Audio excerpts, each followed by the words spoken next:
So we're talking about the heart and the thousand-petaled lotus.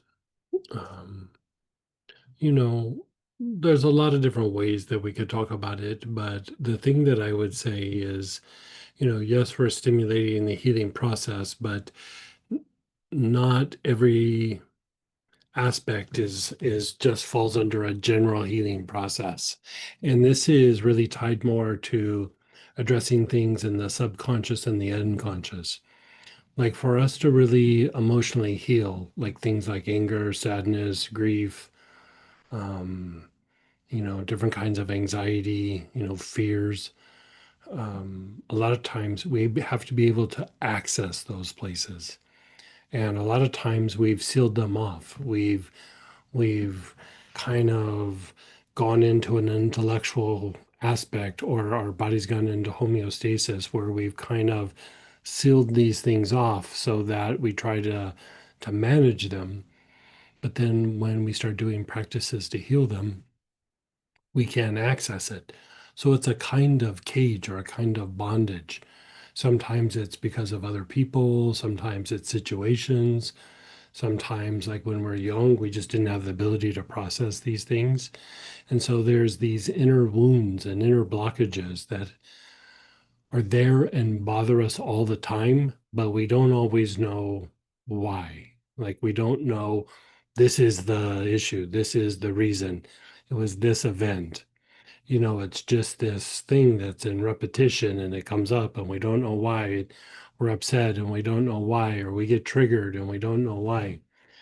And so different kinds of cages or different kinds of um, like isolated areas. Some of it is self-imposed, some of it is because of others.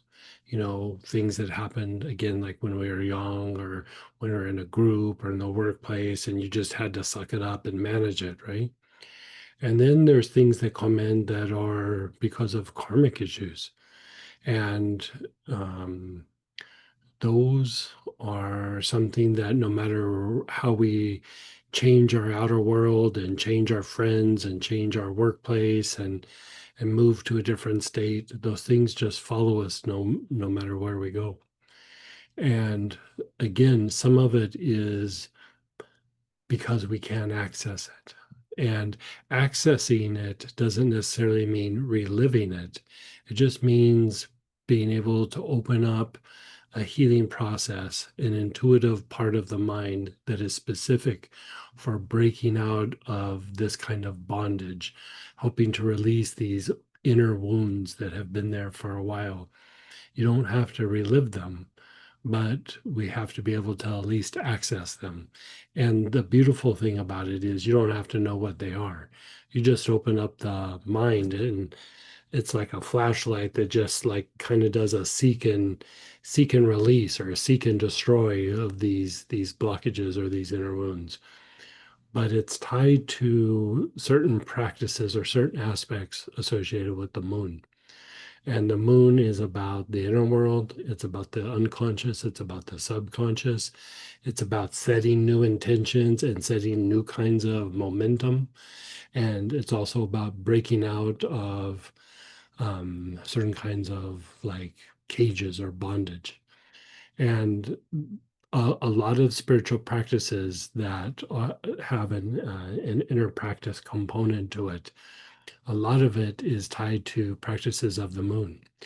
Even the thing with Astara, when somebody reaches a certain level of study and development within the the degree lessons and the practice, one of the things I do is I give them a little talisman that is of the moon, and it's helping to like break themselves free, break themselves out of like this inner bondage, which means that you have the ability to perceive to a much greater degree and realize.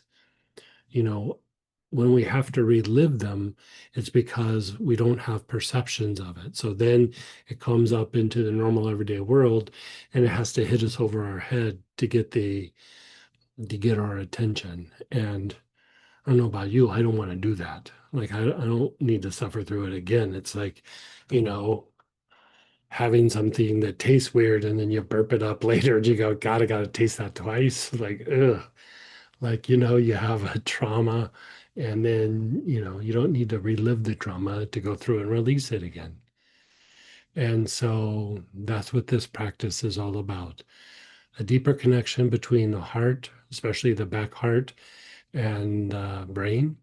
And this means the ability to overcome inner obstacles and the ability to break out of whatever cage or bondage that the unconscious or subconscious has in trying to manage like inner wounds or wounds that we've carried over from different incarnations, and the ability to set new intentions, the ability to release repressed memories and repressed situations that we really don't remember. Sometimes in meditation, these things just rise up and you're like, oh, I had this weird thought.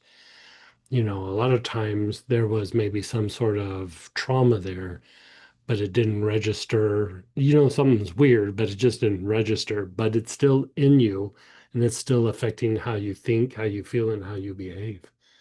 Right. And so this is really about releasing emotional baggage, and it is a path to a kind of illumination, and it's soft and gentle, which I appreciate. So, on top of that, we're going to add 16 new angels that will be integrated into the angelic encyclopedia. So, information will be given on those. We'll be practicing a little bit deeper practice on the universal angelic process, and we'll be giving you 16 angels in this particular kit that you'll integrate into your other kit for the ones that have done it. If you haven't done the angelic encyclopedia, there'll be 16 angels for you to work with information about all of that. So your angelic encyclopedia is going to continue to grow. And so we'll provide you with those, and then we'll be doing the class as well. So I hope you can join us.